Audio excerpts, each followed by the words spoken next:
Salut tout le monde et bienvenue à Deal avec, épisode 12, avec quelqu'un que j'adore, Mike Gauthier, parce que pour moi, il représente évidemment pas juste une encyclopédie de musique, une joie de vivre, mais écoute, pour moi, c'est aussi, ça rappelle la belle période romantique de Musique Plus, que pas mal presque tout le monde a connu. Les jeunes aujourd'hui, malheureusement, ça n'existe plus. Ça n'existe plus. Ça n'existe plus et ça, je veux dire, ça a tellement marqué. Et oui, des générations complètes, en fait. On a tous été les générations Musique Plus à notre âge et Mike Gauthier était une icône, en fait, de la musique au Québec. Ben, on rêvait tous, à quelque part, de vouloir devenir VJ. Moi, honnêtement, dans mon plan de carrière, à un moment donné, c'est de faire...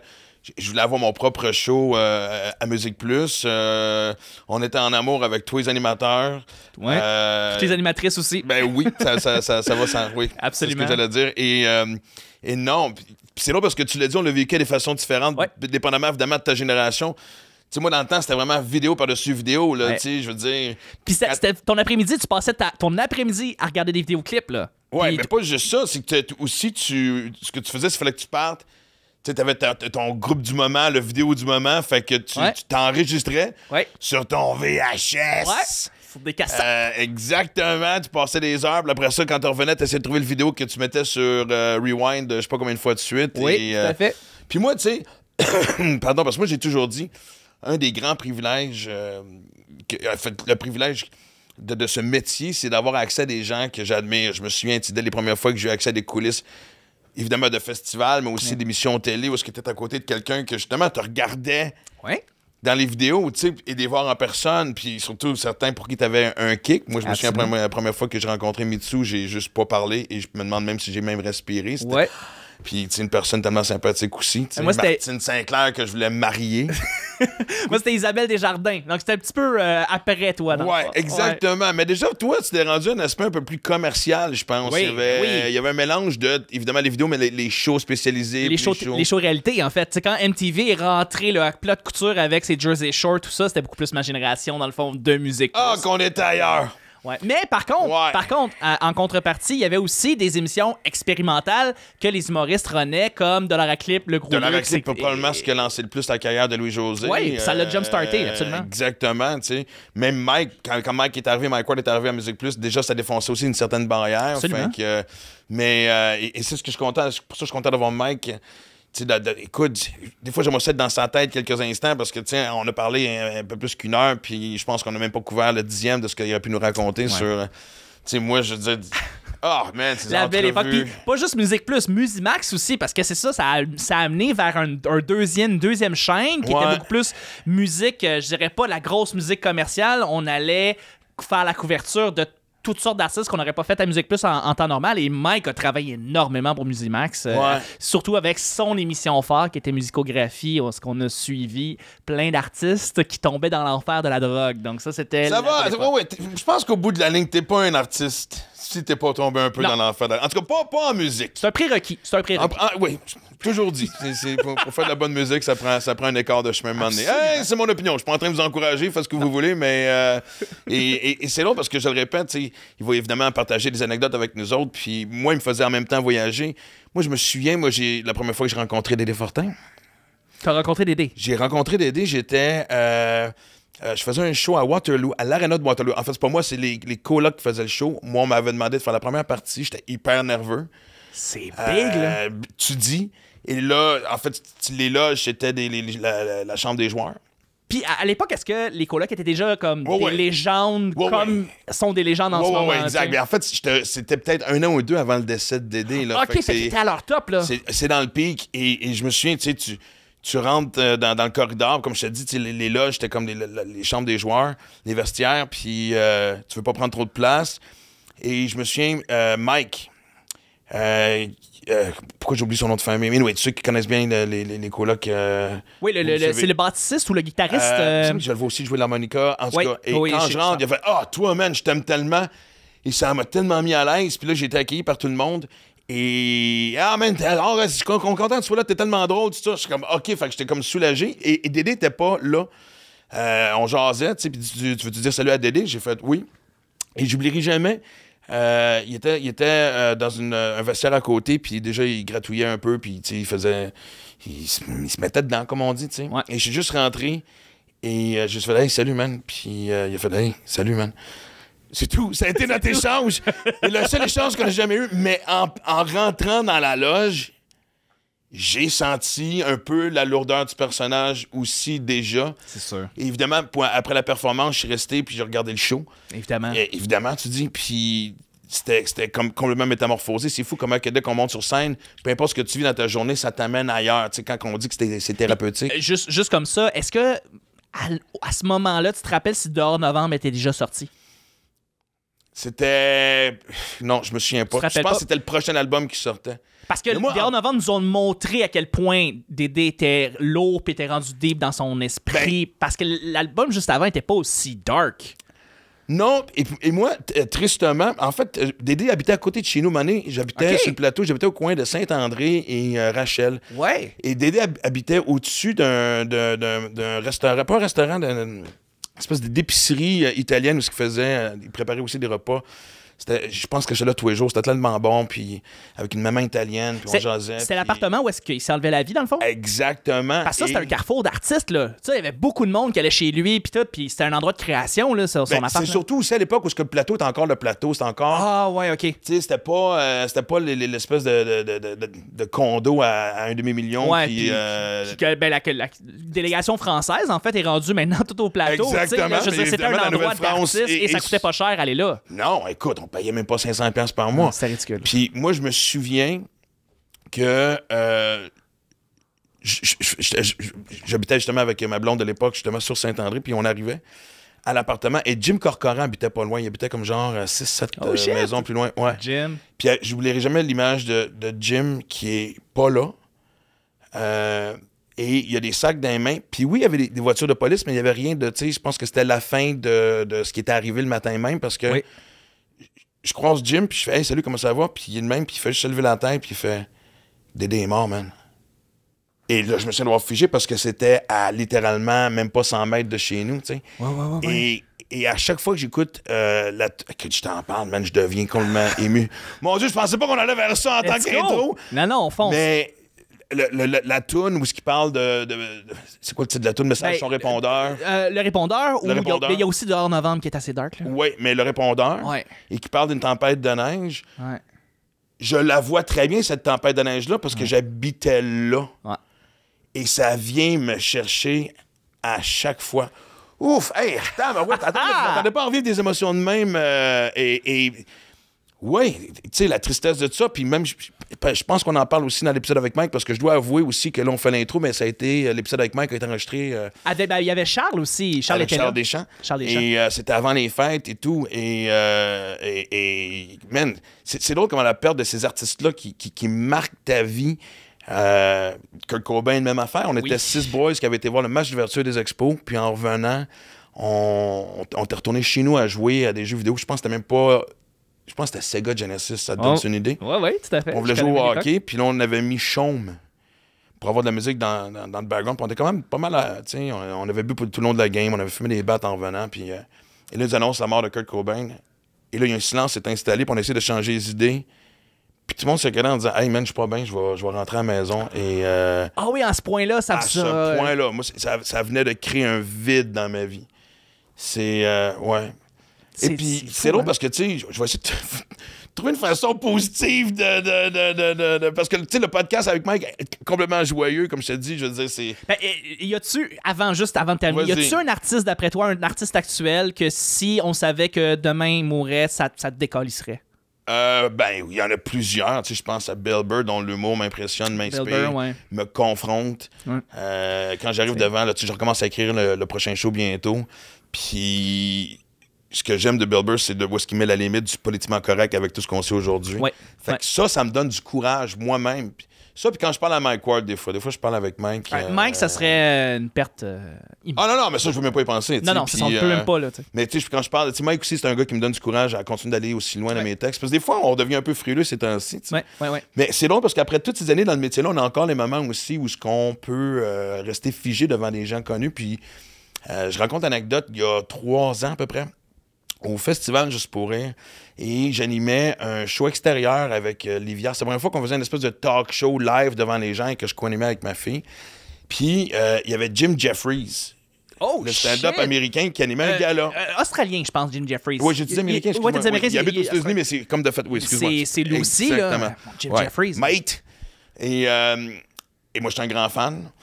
Et là, je vais absolument aller voir le gala. Puis c'était même pour les gens de l'industrie, si t'avais pas ta passe ou si t'avais pas, tu sais, c'est un big deal qu'il soit là. Il fallait qu'on soit là. Les coulisses, même si je faisais des galas, c'était toutes les, tu sais, puis même les gars de sécurité qui me connaissaient disaient, hey Max, man, on veut pas être chien. Puis c'est Bruce Hills, le grand boss, qui m'a vu, qui a fait 20 ans. Ouais. Reste tranquille, tu sais, vraiment. Dis pas un mot, là. Et fait que ce que je fais, c'est que c'était à Wilfrid Pelletier, à Maisonneuve. Fait que tu rentrais du côté où est-ce qu'il y avait l'entrée, les loges, puis où est-ce que tous les artistes se tenaient. Puis là, j'ai dit, bon, justement, je vais pas déranger, fait que je vais aller dans les coulisses, l'autre bord, où est-ce que là, t'avais juste la régie, puis quelques membres de l'équipe technique. Ouais. Puis là, ils sont en 2 galas, fait que ça risquait d'être tranquille. Puis je dis, gars, je dérangerai pas personne. Et en croisant, en prenant le corridor, je croise Jim Jeffries. Et là, je me dis, tu sais, j'ai comme 3-4 secondes de dire, dis bonjour, puis essayer de pas avoir l'air d'un hostie d'épais. Ouais. Fait que j'ai juste fait, parce qu'il y avait 2 galas. Il y avait un à 18h, puis un à 21h. Puis là, puis moi, j'arrivais pour le deuxième, puis là, j'ai fait, hey buddy, how'd it go? Juste ça, tu sais. Ouais. Comment ça a été? Ouais. Peut-être qu'il m'a pas entendu. Peut-être aussi. Pour quelqu'un qui parle pas fort. Fait que je m'en vais là-bas, je suis au bout. Puis j'attends que l'autre gala commence. Il y a personne. Il n'y a pas un tech, il n'y a rien. Fait que, puis il y a une espèce de gros écran géant, puis il montre, tu sais, en fait, il diffuse ce qui se passe dans la salle, genre, il montre des meilleurs moments de Just for Laughs, puis tout ça, parce que les gens commencent à rentrer, tout ça. Fait que là. Et là, Jim revient. On est tous les deux. Puis il est à 4 pieds de moi, puis il regarde, puis je dis pas un mot. Là, j'essaie de dire, OK, il faut que je dise quelque chose, je veux avoir une petite conversation avec. Et j'avais une anecdote. Mon anecdote était prête. Parce que dans son avant-dernier special, il fait ça, faut que vous allez voir ça. Si vous parlez pas anglais, c'est pas grave, faites-le. Regardez les sous-titres. Il raconte comment il a été invité à un party privé tenu par Mariah Carey pour son chum de l'époque, qui est un milliardaire australien. Oui. C'est l'affaire la plus puissante au monde. Okay. C'est une gig cauchemar, comme les humoristes, on a souvent vécu. Fait que tu t'identifies à ça. Puis à un moment donné, il fait un gag pendant qu'il se plante. Il dit la phrase Keep a song in your heart, Jim, and everything's gonna be fine. C'est à peu près ça. Garde une chanson dans ton cœur, puis passe à travers, concentre-toi sur. Et c'est drôle, cette phrase-là m'était restée dans la tête. Puis, quand je m'entraîne, puis des fois, je suis à bout, je suis fatigué, il faut que je cours une longue distance, je me rappelais cette phrase-là. OK. Fait que là, je m'étais dit, là, mon speech était prêt. Je dis, OK, je vais dire, hey man, j'ai eu le même genre de vie que toi. Et d'ailleurs, lui, il est rendu sobre aussi, puis il a lâché la poudre, il a lâché l'alcool. Ouais.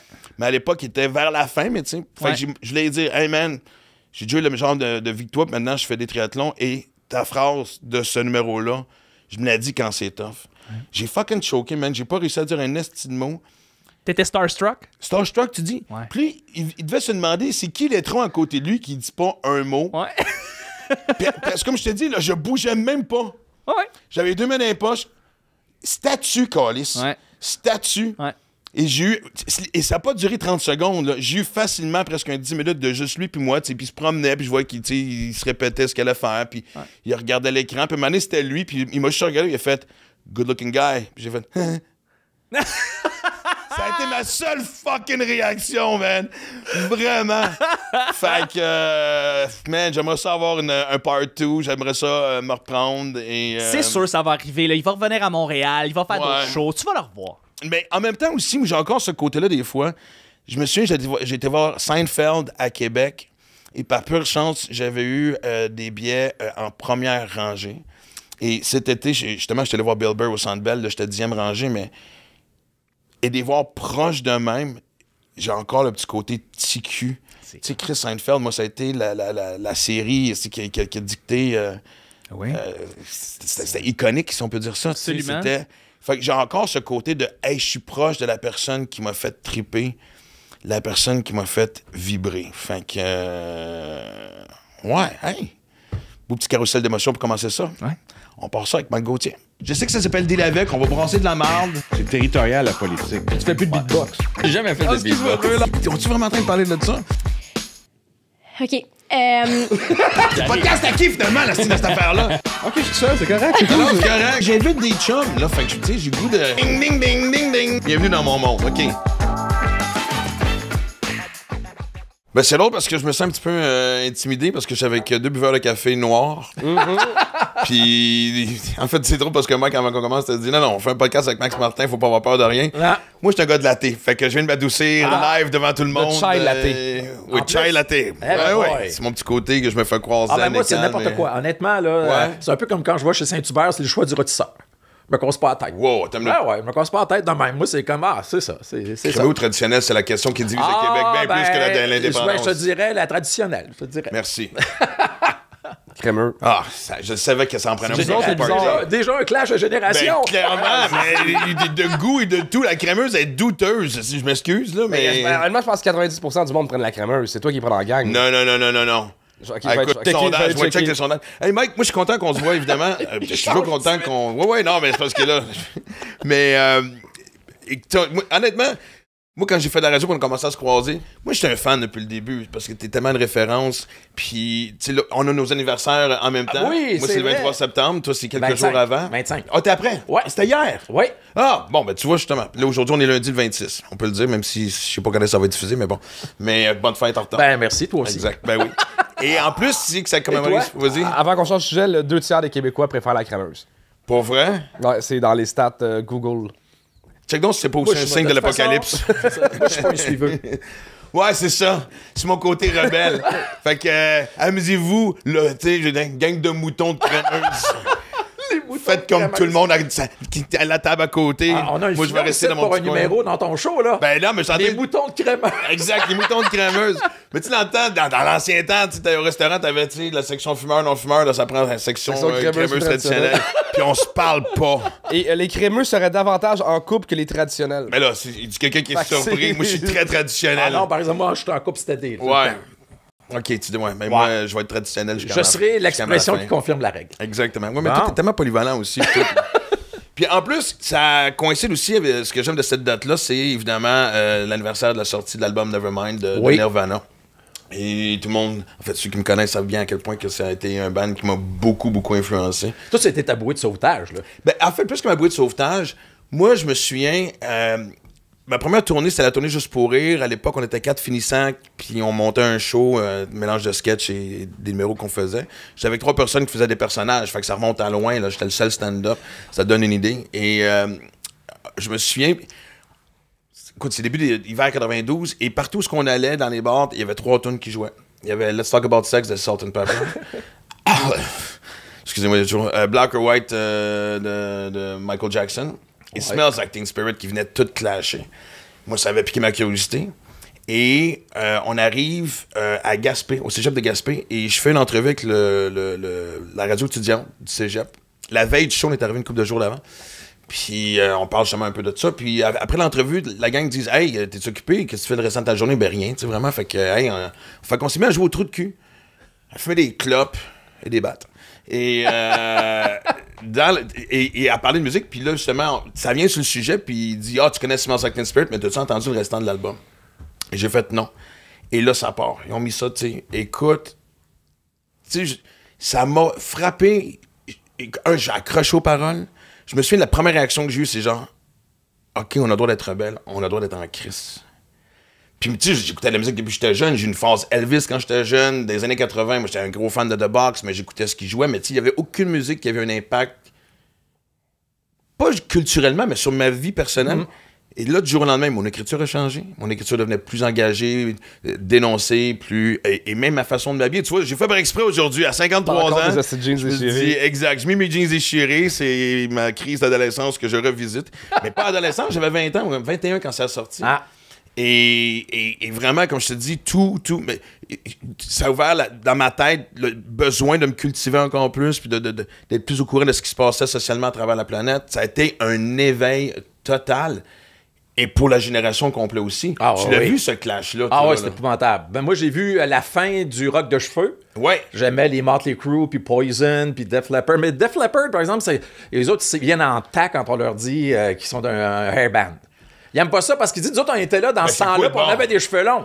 Mais c'est ça, parce qu'il faut faire... tu sais, c'est sûr que quand tu faisais ce style de rock-là, automatiquement, t'étais en hairband. Mais il t'sais. était pas corporate rock comme on les appelait, là, tu sais. Non, c'est ça, par exemple. Fait que là, c'est ça. Ça, c'était un peu comme la fin, parce que quand est arrivé Nirvana et tout ce gang-là de grunge, ben là, il y a du monde comme toi qui ont fait, ben OK, ça, c'est de la musique qui me rejoint beaucoup plus. Vous autres qui étiez là avant, ça m'intéresse plus pantoute. Mais c'est parce que c'est surtout que je me souviens que le corporate rock, tu sais, puis écoute, moi, je parlais du monde encore que dès que Motley Crue part en tournée, je veux dire, tu sais. Oui. Mais... Tu sais, c'était pas trash. Moi, je me suis, ma mère m'avait fait peur. Elle me disait, écoute ça, tu vas voir, tu vas prendre de la drogue. La musique du diable. Elle a un petit peu raison, mais c'est arrivé bien plus tard. Mais c'était vraiment, écoute, fait que j'ai même pas plongé dans ce monde-là parce que déjà, on m'avait inculqué une espèce de crainte de que ça allait, tu sais, fuck avec mon cerveau. Mais au bout de la ligne, quand je m'y suis mis, il y avait des bonnes tunes rock. Là, Ah oui, tout à fait. Mais le classique, c'était, on sortait une balade. Every rose has its thorn. Exactement. Et c'est ce que j'ai mis du Bites. grunge. Ben oui, exactement. Mais ce que j'ai mis du grunge, c'était fuck that. On n'a pas de temps à perdre avec des balades. Je veux dire, même des tunes. On a déjà parlé de l'album Nevermind, des tunes comme Something in the Way. Oui, c'est lent. Mais tu danses pas un slow là-dessus. Oh là. que non, c'est un petit peu obscur. Exact, tu t'assois et honnêtement, t'absorbes les paroles et le côté dark, puis après ça, t'essaies de chasser le nuage noir qui se crée ici. Mais c'est ce que j'ai aimé parce que, tu sais, je pense que, tu sais, les Beatles ont marqué une époque. Ouais. Évidemment, après ça, les années 70, tu sais, c'était plus justement alternatif avec les Pink Floyd de ce monde. Les années 80, ça a été un peu un pêle-mêle de tout. Tout. Ça Tu sais, volait il y partout. avait New Wave, il y avait Ben, à le cause de punk MTV. soft. C'est parce que MTV, l'image est devenue tellement forte que là, ils faisaient n'importe quoi. Puis MTV aussi était en pénurie de vidéoclips. Quand ils ont lancé MTV en 80, là, en 81, là, il y avait 22 vidéos dans la banque. Ben non. Ouais. Puis le quatrième vidéo, tu sais, le premier, ça a été Video Kill de Radio Star. Ouais, Le deuxième, ironiquement. c'était Pat Benatar.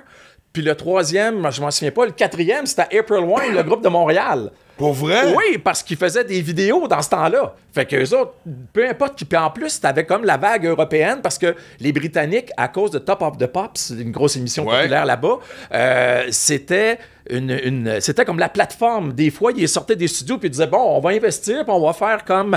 on va vous faire un petit court-métrage pour tout simplement mettre des images sur vos chansons. Ouais. Puis là, c'était mis en banque puis MTV allait chercher ça. Mais quand ils sont arrivés à MTV, là, tu sais, l'image puis tout ça qui a pris le dessus sur le talent, tu sais, Money for Nothing, là, c'est ça qu'ils racontent là-dedans quand tu dis, tu sais, The Little is a Millionaire. Ouais. Tu sais, les gars, eux autres, tu sais, ils s'appelaient Dire Straits parce qu'ils étaient cassés dans le temps. Les gars voulaient faire de la musique, tu sais, puis les autres, ils ont travaillé fort, puis là, ils arrivaient, puis il y avait un groupe de chanteurs bien peignés, puis bang, ils en vendaient 3 millions.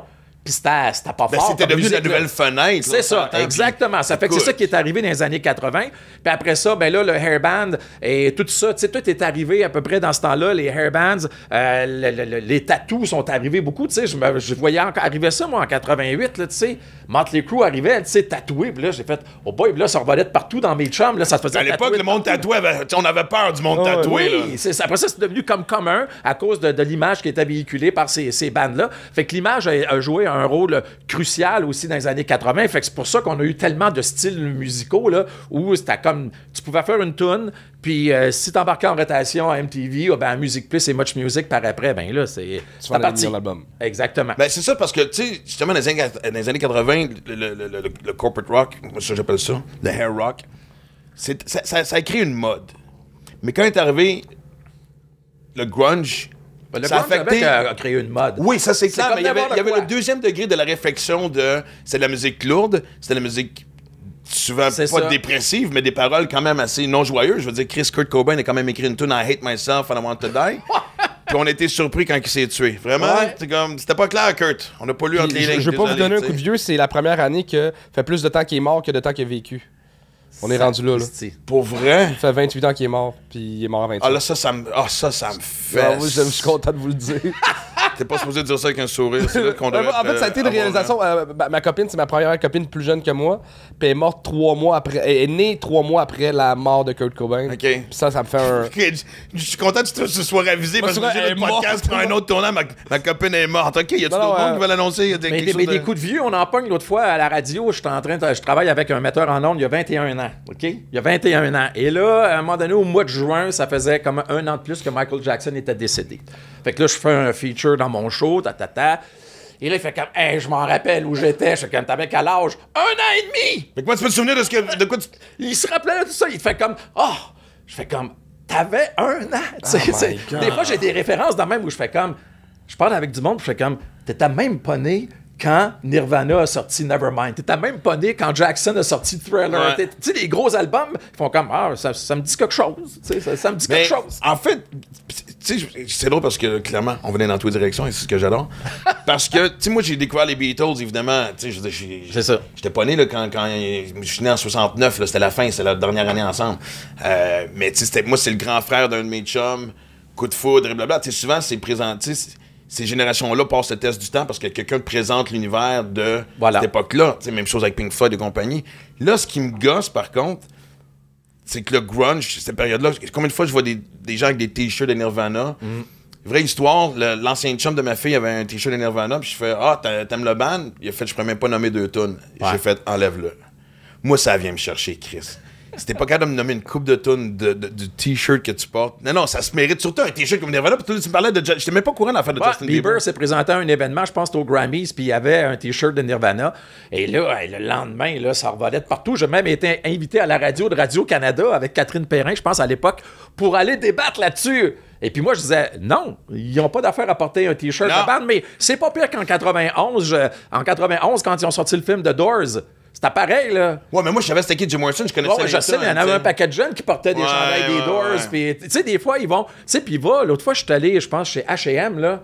Moi, ou chez Simons, là, des fois, je refais ma collection de t-shirts de ça. J'avais AC/DC For Those About to Rock pour 12$. J'ai fait, mais c'est parce que, tu sais, faut que tu saches ce que tu portes et que tu aies l'attitude qui va avec. C'est sûr. Moi, j'ai une casquette des Yankees, je peux en nommer 3 joueurs. Ouais, aussi, c'est ça. Ça va vraiment mal finir, ce podcast-là. Sérieux, là.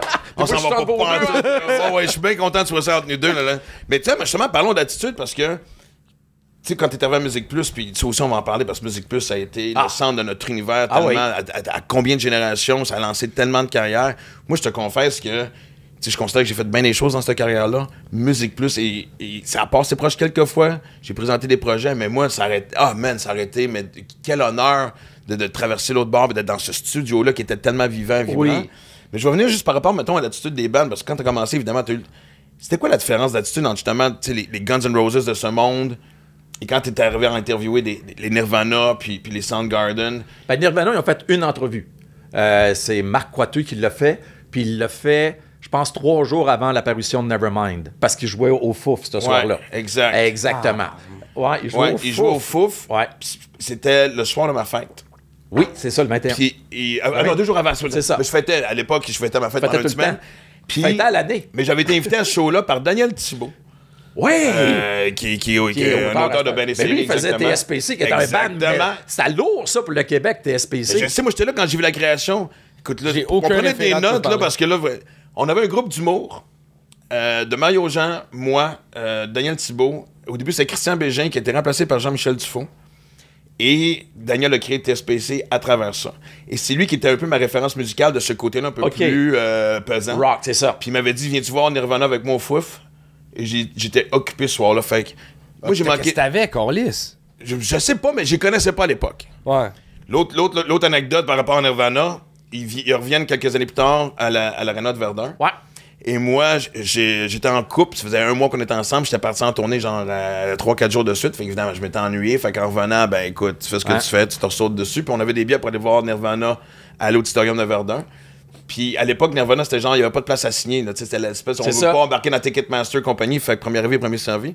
Et Daniel me dit, qu'est-ce que tu fais, tu t'en viens-tu? Je fais, ah non, on va passer une soirée tranquille. Finalement, je me souviens d'avoir dit à ma blonde à cette époque-là, on ira la prochaine fois. Il n'y a pas eu de prochaine fois. Parce que Courtney Love l'a tué. Ça, c'est un autre débat, mais bon, en tout cas, moi, je suis issu de cette théorie-là. Je me suis dit la même affaire, moi. Je vais aller les voir la prochaine fois parce que ce soir-là, Radiohead jouait à ce qui s'appelait le Divan Orange. On avait le choix. Le Divan Orange? Oui. C'était quoi, un bar? C'était un bar sur Saint-Laurent, pas loin de Rachel. Oui, exactement, c'est ça. Fait qu'il y a du monde, pour de vrai. On avait le choix entre moi, j'ai fait, on va aller voir Radiohead, puis je vais aller voir Nirvana quand ils vont venir. Ben, mais tu vois, depuis ce temps-là, justement, c'est la phrase que je ne dis plus jamais. Si moindrement il y a un band qui me fait triper, puis que je sens que moindrement il y a quelqu'un qui file pas dans le band, je prends pas de chance, man, je vais les voir et tout. Mais quand tu parlais justement de l'entrevue avec, tu sais, on l'a vu, parce que moi je pense que ce qui a surtout marqué le grunge, c'est que moi je regarde ma génération, tu sais, quand j'étais jeune, on était la première génération de parents qui se séparaient, de gardes partagées, familles moins nombreuses. démographiquement, quand tu regardes justement les boomers, génération X, ce qui a suivi après ça, les Grecs, les milléniaux, tout ça, on est la plus petite tarte, le plus petit morceau de la tarte. Ah ouais? Oui. Et donc, il y avait cette espèce de sentiment-là d'isolation un peu. T'apprenais justement à vivre avec, tu sais, maintenant, tu sais, des couples, tu sais, je veux dire, c'est weird si tes parents sont encore ensemble, mais... Et il y avait une frustration, c'était aussi, il y avait plus l'espèce de ruée vers l'or des boomers, de tu vas faire de l'argent, tu vas avoir une bonne job. Ça a créé beaucoup de monde indépendant aussi, beaucoup de monde qui partait à leur propre business. Mais avant d'arriver à ça, pendant notre crise d'adolescence, puis là, t'écoutais des paroles... Tu sais, les coups, c'est Smoking in the Boys' Room, c'est pas la même affaire que... Quand t'écoutes une tonne de Nirvana, ce que tu fais, t'es tabarnak. C'est ça. Mais ça venait rejoindre... Parce que, on est tous ce côté-là un peu... On n'est jamais loin de la dépression d'adolescence, là, tu sais. Je veux dire, rien qui fait notre affaire, on grogne, on trouve tout lourd. Et ça nous a tellement parlé. Puis ça a eu aussi un côté négatif, je veux dire. Ça a mis l'héroïne à la mode, entre autres. C'est ça. Ben, ça a donné des héros, tu sais, comme Kurt qui consommait beaucoup, Ouais. est devenu comme un héros. Puis souvent, ces héros-là musicaux, tu les suis parce qu'ils te rejoignent à quelque part, puis tu vois qu'il fait ça, qu'ils sont à gauche souvent, puis tout. Mais pour le mouvement, là, c'est intéressant que ce que tu dis, parce que c'était comme la première génération d'enfants qui vivaient avec des parents séparés, mais en jeune âge, là. Tu sais, ça arrivait souvent. Moi, j'ai vu de mes amis adolescents, là, leurs parents se séparaient, mais là, ça arrivait souvent ça commençait de bonne heure. Et puis, le grunge devenait un peu comme l'endroit où tu allais te blottir, où tu te retrouvais, mais sans que ce soit compliqué. C'est soit que la musique te craquait puis tu te reconnaissais dans la musique, ou tu te reconnaissais dans les paroles, dans le propos qui était tenu. Fait que là, quand tu écoutais ces bandes-là, ben, tu disais... Ces gens-là, ils me comprennent pas, mais quand c'était comme un endroit pour être en sécurité. Mettais les écouteurs, tu sais, tu vois le cliché du jeune qui écoute, tu sais, avec le temps que ses écouteurs bien enfermés. Ben, c'est un peu ça qui s'est passé. Puis tu avais 3 bandes qui t'offraient soit une facture musicale qui tu t'accrochais, tu disais, ou comme Nirvana qui avait les deux, comme toi, où ils t'ont rejoint des deux bords, avec la musique qui était très intense, puis aussi le propos qui était tenu dans les paroles. Ben oui, tu sais, moi, heureusement, ça a changé ma vie du côté positif. La drogue, on en reparlera, puis de toute façon, on le sait, là, tu sais, on connaît la suite des choses aussi, là. Mais ce que je veux dire, c'est... Comme je te dis, il y avait un éveil qu'elle a avec. Je pense que ça a réveillé une génération complète à dire « OK, ma vie va être vraiment différente de celle de mes parents. » Voilà, c'est ça. Tu sais, parce qu'avant ça, il y avait le pattern de... déjà prédestiné, là, tu sais, on le sait. Là, oui, les boomers ont mis un peu... Il y a Mettons, Woodstock, en 69, il y a eu une affaire qui s'est passée en disant « Maintenant, on va fumer du pot. On va coucher toute la gang ensemble. » C'est ça qui va se passer à partir de maintenant. Tout ce que vous nous avez dit qui n'était pas correct avant, ben ça vient de basculer. Puis le grunge, c'est un peu la même affaire qui est arrivée. Tu sais, là, il y a un mur qui s'est fait, puis qui a fait comme, vous autres, vous êtes là, nous autres, on s'en va là. Oui, puis on était justement à l'autre extrême. Tu le dis, tu sais, Woodstock, c'était peace and love, c'était, tu sais. Puis beaucoup de ces rebelles-là, tu sais, moi, mon père était un vrai hippie jusqu'à sa mort. Il était pas un hippie par look, il était vraiment un hippie dans la façon de penser. Dans la façon de penser. Écoute, il a vécu en commune, il a vécu, comme je te dis, tu sais, on fait pousser tout ce qu'on peut, très grano, très... Mais dans ses convictions, tu sais. Mais beaucoup de ces chums ont été des hippies à cheveux longs 4-5 ans, puis après ça, ils se sont trouvés des jobs payants. C'est ça. Puis moi, je me souviens, mon père avait vu ça comme une immense trahison, de genre, Chris, on peut tellement changer d'affaires, vous êtes retournés dans le même système que nos parents nous ont inculqué. C'est pour ça que nous, après ça, la brisure s'est faite, comme j'ai dit. Puis je pense que nous, notre influence, c'est quand je regarde justement la génération qui nous suit, on voit évidemment, grâce aux réseaux sociaux, tout, je m'associe à monsieur parce que non seulement c'est un ami, mais j'aime ces jeunes, la drive des jeunes on est notre propre PME. Je veux pas, comme, dire qu'on est responsable de ça, mais on a quand même été l'exemple de tu fais quelque chose dans la vie, il va falloir que tu travailles pour et que tu ailles chercher ce que tu veux. Puis aussi de commencer à faire ce que tu veux. Ouais. Vraiment. De pas te brûler uniquement pour ta job. C'est ça, moi, que je trouve, ça fait l'objet de beaucoup de critiques, cette génération-là d'entrepreneurs, mais c'est ça pareil. Tu sais, nous autres, on a travaillé en fou, tu sais, puis je veux pas me comparer, puis je suis quand même assez avancé dans la vie, mais nous autres, tu sais, c'était comme, on travaillait, puis il fallait travailler, puis moi, c'est un matin que j'écoutais à la radio, il y avait 2 planificateurs financiers qui étaient invités. Il y avait un qui s'occupe du monde comme des gens de mon âge, puis de ta génération un peu, et des gens comme pour toi. Et le planificateur, pour nous autres, disait, moi, ils viennent dans mon bureau, puis ils me disent, combien il faut que je mette d'argent de côté pour que je puisse continuer à avoir le même style de vie quand je vais arriver à ma retraite. Là, il disait, ça prend temps. Le planificateur financier pour la jeune génération, lui, il disait, moi, ils viennent me voir, puis ils me disent, faut que je travaille combien de temps pour partir 3 mois en vacances? Pas en vacances, en voyage. Parce que c'est pas des vacances, vous autres. C'est des voyages qu'ils font, les autres. Des voyages de vie. Ouais. Mais ils font bien. Moi, je veux dire, c'est parfait, là. Ben, je les comprends entièrement. Je regrette pas d'avoir fait ce que j'ai fait, mais je trouve ça le fun qu'eux autres, ils disent, regardez, vous autres, vous avez vraiment travaillé à sueur de votre front, puis vous êtes... Alors que nous autres, c'est comme, je vais travailler, c'est ça qu'il faut faire dans la vie, je vais me mettre de l'argent de côté, mais je ne vais pas à dépenser dans 40 ans. C'est tout de suite que je vais en profiter parce que je vais être parce qu'ils sont assez intelligents pour savoir qu'ils vont être full en forme pour faire un voyage de 3 mois. Mais pas juste ça. Moi, je me souviens, tu sais, à l'époque, puis les statistiques le prouvaient, tu sais, l'âge de retraite, c'est 65 ans, puis le monde crevait à 67. Là. Fait que t'as travaillé 40 ans pour avoir 2 ans de plaisir de profiter de ta retraite, tu sais. Fait que... On va être cassé que le Christ, ça. On va vivre vieux, mais on va vivre... Non, mais vous allez vous arranger. Oui, vous allez travailler C'est plus ça. tard, puis tu sais, il va toujours avoir quelque chose, puis une façon de faire. Et ça, c'est clair, tu sais. Puis en fait, parce que c'est aussi ce qui est un peu ironique avec le grunge, parce que tu sais, ça a tout commencé sur des titres indépendants, comme ils appellent, des indie labels, comme ils disent. J'ai essayé de traduire l'expression, je sais pas si c'est une même. Sub Pop, évidemment, qui a lancé. C'est ça. C'est la plaque tournante du tournant, c'est là que ça s'est passé. Mais qui ont tous été forcés après ça de signer avec un major pour être capable d'être distribués. Puis c'est ça qui était la contradiction. La beauté de la contradiction du grunge, c'est. Tu sais, on veut pas être des pop stars, mais Chris, tu veux que le plus de monde possible découvre ce que tu fais. Et, moi, je me souviens d'une anecdote que Kurt Cobain s'était acheté une Lexus, puis il avait tellement reçu de marde de groupes de Seattle en disant « Ok, t'es rendu un vendu qui a retourné son char. » Ça m'a dit, puis quand tu sais, faire du cash est un crime avec ce que t'as créé et... Ouais, mais eux autres, ils véhiculaient cette image-là un peu, là. Ouais, mais Lexus et chemise carottée, c'est weird. Ouais. Je pense que c'est question ouais, ça mais fait si t'as l'argent de Nirvana pis de ces bandes-là, tu peux quand même faire en fait que tes sièges de cuir fit avec ta chemise carottée. Ouais. Tu vois, tu peux quand même avoir... Tu mets des sièges carottés dans ta Lexus. Moi, m'acheter une Lexus, mais je veux un intérieur grunge. Mais tu vois, Dave Grohl, je trouve qu'il l'a bien fait. Tu sais, le gars, il est riche, mais il le démontre pas trop. Il a un méchant studio d'enregistrement. Ouais. Il fait des belles affaires avec Foo Fighters, puis tout ça, puis il aide plein de monde, puis il se promène, puis il voyage, puis ils font des tournées. Mais Dave Grohl, là, tu le vois, à un moment donné, il y avait des feux de forêt pas loin de chez lui. Il est allé à la caserne de pompiers avec son barbecue, parce que c'est un malade de barbecue, puis il leur a fait à souper. Ça, c'est hallucinant. Non, mais tu sais, c'est ça vraie patente. J'aurais voulu être un pompier, mais j'admets ce qu'ils font d'ailleurs. Mais faut dire aussi que Dave avait pu la... Parce que suite au grunge, depuis ce temps-là, on a plein de styles différents. Le pop est revenu en mode. Ouais. Le rock, tu sais, honnêtement, je pense que le rock est en train de mourir. Mais il remonte un peu. Il remonte un peu. Mais ça viendra jamais Tu sais, aujourd'hui, je suis même pas capable de dire c'est quoi le style musical. Non. Parce que, regarde, là, il y a le groupe suédois Ghost. Je sais pas si tu connais un peu le Ghost, là, tu sais, il joue beaucoup l'image, tu sais, le gars, il était, tu sais, Tobias, c'est un groupe suédois, je pense, puis lui, tu sais, il joue la grosse game, c'est comme un évêque, puis tout, tu sais, puis il était peurant, c'est un gros personnage, un peu comme Slipknot a fait dans le temps, tu sais. Puis le groupe allemand, dont j'oublie toujours le nom. Rammstein. Mais eux autres, ils se déguisent pas, ils mettent le feu. Eux autres, ils mettent, tu sais que quand ils ont joué à Montréal l'été passé, ils les entendaient jusqu'à Boucherville. Ben, j'espère.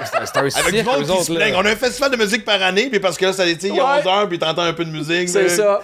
Je pourrais pas me lever de bonne heure pour couper mon gazon puis déranger mes voisins. Oui, exactement. Ça fait que là, je vais essayer de retourner où ce que j'étais parce que j'ai perdu mon idée. Correct. Non, mais c'est l'idée de justement, le rock revient peut-être. Oui, c'est ça. Mais... Alors, Ghost est là, mais là, Ghost, là, ça marchait. Il y avait des curieux musicaux comme moi, la vieille génération qui fait comme « Ah, c'est bon, ça nous rejoint. » La nouvelle génération, ils sont comme des héritiers de Slipknot, si je peux dire. Mais là, il y a une tonne qui vient d'apparaître sur TikTok. Laquelle? 15 secondes, je me rappelle pas du titre, c'est Mary quelque chose. Et là, ils sont en train de trender actuellement, mais ça va être jusqu'à samedi prochain, parce que samedi prochain, il va y en avoir une nouvelle qui va arriver. C'est ça qui est dur actuellement de définir. Puis nous autres, on est bien de l'autre bord. Mais ceux qui actuellement là, doivent booker des shows, ils bookent du monde qui sont populaires 15 secondes sur une track de 15 secondes. Mais puis l'année prochaine, ces gens-là, ils vont être complètement oubliés. Les carrières sont de plus en plus courtes, puis de plus en plus... Mais c'est de consommation rapide comme on n'a jamais vu. Je veux dire, même en humour, on en parle aussi, à l'époque, t'étais là pendant un bout. Ben, un peu, mais pas ma génération, parce qu'on est là depuis un bout, puis ceux qui nous suivent depuis longtemps sont contents quand on sort un show. Mais je parle aux jeunes, maintenant, justement, on en reçoit ici de parler justement du phénomène TikTok. Là, c'est la grosse mode, tu mets des extraits de ce que tu fais en show, puis c'est comme ça que tu t'attires une base. Ouais, c'est ça. Mais ça va être quoi dans 6 mois? Moi, je pense que si tu as moindrement un succès avec ça présentement, commence déjà à penser à l'après. Ah, ben c'est comment ça. Tu vas le construire, comment tu vas l'amener ailleurs, puis comment tu vas rendre ça. Parce que. Puis à quelque part, mais c'est long parce que, les années 60, justement, les gros bands étaient suivis longtemps, 70. Les années 80, ça a été pas mal la décennie des One Hit Wonder. T'avais Duran après 2 bands. Ouais. Un peu à cause des vidéos. À cause des vidéoclips, parce que ces gens-là étaient là. Il y avait du succès parce qu'il y avait des beaux vidéos. Tu sais, mettons, ici au Québec, les bébés n'auraient pas eu le succès qu'ils ont eu, ça n'avait pas été aussi beau. C'est vrai. Ben, ça pas fait partie, méchant mais que je dis ça, ça là. fait partie du charme d'un band en général. Ben voilà, c'est ça. Faut que tu joues la game des beaux garçons. Duran Duran, c'est la même affaire, là. Ben, ça avait pas été c'est aussi l'exemple beau. parfait, en fait. Ben oui, ben c'est ça, tu sais, mais l'image... Ben, les tunes, tu sais, c'est bon. il y a Moi, je suis un des fan. choses- Moi, avec Duran Duran, malgré que j'ai eu une petite maille à partir avec Simon Lebon, je pourrais te raconter ça. Non, Oui. on va faire une parenthèse. Je veux que tu me la racontes tout de Ah, suite ben, parce c'est que qu'à un j'ai moment l'impression qu'on donné, est trois ils sont venus- TDA derrière un micro. Ils sont venus à revenir. Musique Plus. Ils sont venus à Musique Plus, puis à un moment donné, Simon Lebon, tu sais, il était comme un peu weird. Tu sais, il était entre deux parce qu'il avait été big, puis là, il descendait. C'était après. Donc, Quand ils ont fait leur album de cover avec White Lines, ils avaient appris Ok. White Lines. Et là, ils viennent à Musique Plus faire le show. Fait qu'on est là, puis là, moi, j'y parle. Et là, je traduis, puis moi, que je traduis, il est à côté de moi, puis...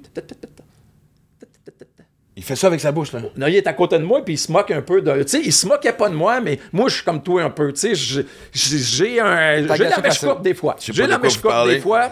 Mais non, mais c'est vrai. Et là, à un moment donné, on s'en va à la pause, et là, je vais le voir. Là, j'ai juste fait ça. Et là, le gars de la maison 10 qui est arrivé à temps parce que le point s'en venait après. Non, pas à ce point-là. Ben non, moi, je t'ai craqué, Mais imagine l'anecdote sur Extras Dance, t'avais punché 100 000 Ah de oui. bande d'en face. Mais attends, Est-ce qu'on peut dire que c'est arrivé juste pour le fun, non? Bon, on a fait la paix après. Ouais. On a fait la paix après en Californie parce qu'à un moment donné, ils m'ont envoyé faire. Il y a Duran Duran lancé un DVD et la compagnie de distribution au Canada avait décidé de m'envoyer là-bas. Ça fait que là, je dis, oh, y aller, tu sais, puis je vais y parler, tu sais, puis parce que je m'entendais bien Il avec John souvenait-tu? Taylor.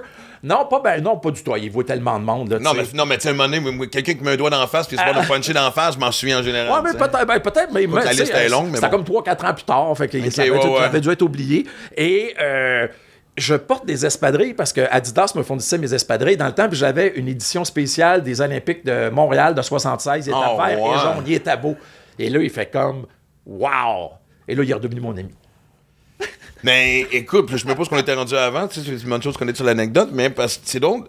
On parle de la mort du rock. Mais pas juste ça, voilà, on remonte à loin, On mais. parle de TikTok, tu parlais de TikTok, En des plus, jeunes. est-ce que quelqu'un pourrait juste, s'il vous plaît, ça nous prendrait un tableau puis mettre des coches à côté des sujets, ça va être plus un facile. podcast, puis- ça sert à ça. Hey, on a fait de la radio commerciale, toi et deux. Tout est sa feuille. Puis ça faut pas que ça parle Exact. plus longtemps que ça. Mais ça fait partie du... Mais là, c'est la beauté de des ça. types, peut le parler Voilà, autant qu'on voulait. c'est ça. OK, attends, on va un dossier à fond, on va venir avec l'affaire du rock. Oui. Moi, tu sais, comme j'ai trouvé triste qu'il y a quelques albums, tu sais, justement, les Foo Fighters étaient en nomination avec un album des Stones, un album, c'était tous des anciens bands, puis le seul band, entre guillemets, moderne de rock, c'était eux. Et, et ça m'a tellement frappé parce que je me suis dit, j'aurais jamais pensé voir. Tu sais, pour moi, présentement, le rock, là, c'est le petit cul tranquille dans la classe qui parle pas beaucoup. Et pourtant, c'est la musique qui était dérangeante. Tu sais, quand le rock and roll est arrivé avec les Little Richards de ce monde, les Buddy Holly, pourtant, tu sais, si nous autres, on pense que c'était la musique de diable, c'était tellement, tu sais, hey, parce que je me souviens plus de la tune, mais tu sais... Mais le rap est très rock.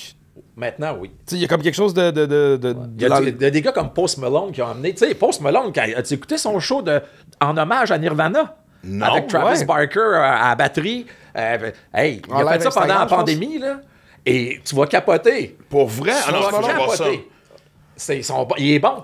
Il fait Nirvana, puis il est bon. Tu sais, je trouve qu'il a amené quelque chose de bien. Aerosmith, il a fait des affaires avec Aerosmith. Là, il est bon. Puis lui, ce qui est le fun avec le hip-hop et le rap, souvent, c'est qu'ils vont aller emprunter un petit bout d'échantillonnage. Ouais, Puis là, le comme monde ils va disent, s'interresser à tout. Là, ça part en fou. Après ça, ça monte. Ben, parce toutes les que raisons sont il y a bonnes pour encore découvrir une un couple bon de jeunes hip-hop. qui ont de la curiosité culturelle et commerciale. Ben oui, Et musical. et tu vois, moi, ce qui me fascine, parce que là, on a bifurqué un peu sur... tu sais, en fait, comment... tu sais, c'était la durée des carrières, les années 80, C'est ça. comme on a dit. Ah ouais. Prince, c'est le seul qui s'en est bien tiré. Ouais. Tu sais, moi, je me souviens, Cyndi Lauper, on pensait... Ben, Madonna est un autre exemple Ouais. aussi. Que, tu sais, À mais- cette heure, ils partent tout en tournée en gang. Fait que là, tu vas, Ouais. tu vas reconnaître un peu, tu vas être content de voir un Flock of Seagulls, de voir Howard Jones, Flock d'avoir of un autre de même, Seagulls. là, tu sais. Ouais. Ça, à cette heure, c'est ça, les tournées. Ouais. C'est des tournées combinées. Sinon, pour ces artistes-là, il y a d'autres, tu sais, je suis allé voir les Eagles l'autre fois à Ottawa, là. Tu sais, c'était comme avoir des Beatles devant toi, là. Non, non, mais Et là, c'est comme, wow. on s'en parle, là, tu sais, d'idoles puis de C'est ça. Parce que justement, les années 80, c'est... 2-3 albums disparaissaient. La période grunge, là, c'était différent parce que tout le monde crevait. Tu sais, chaque band avait une histoire d'overdose. Ah ben oui, c'était Tu sais, ça, Smashing l'affaire. Pumpkins ont changé combien de fois de drummer, je Ouais. sais pas, tu sais, fait que... Est-ce que tristement, parce que maintenant, tu sais, depuis les années 2000, les artistes qui ont cette longévité-là, tu sais, c'est con à dire. Tu sais, moi, Katy Perry, par exemple. Ouais. Il y a des tunes que j'aime bien. C'est un autre coming out, ça, j'imagine. J'aime bien certaines tunes. Non, mais elle est bonne.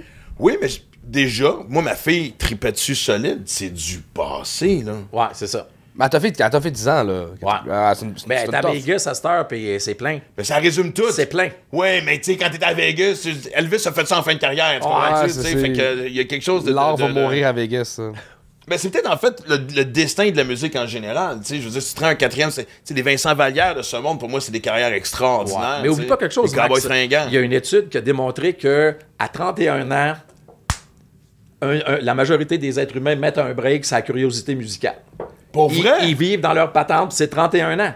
Ça a été démontré, une étude sérieuse. Là. 31 ans, t'arrêtes de vouloir découvrir parce que là, tu travailles beaucoup plus parce que tu as des responsabilités financières, tu as des ça enfants. t'en peut-être moins aussi. Peut-être bien aussi. Mais tu sais, c'est parce que nous autres, tu sais, moi j'ai 61 ans, là, puis je découvre encore plein de bandes, puis j'aime ça, découvrir ça. Mais ça fait 42 ans que je fais ça. Ouais, t'es un passionné de musique. Mes chums, des fois, ils me disent c'est quoi qui est hot de cet incite, là, je lui fais jouer des patentes. Ils font comme, qu'est-ce que c'est ça? Tu sais, parce qu'ils s'associent pas pantoute à ça. C'est qui l'artiste de la décennie, selon toi?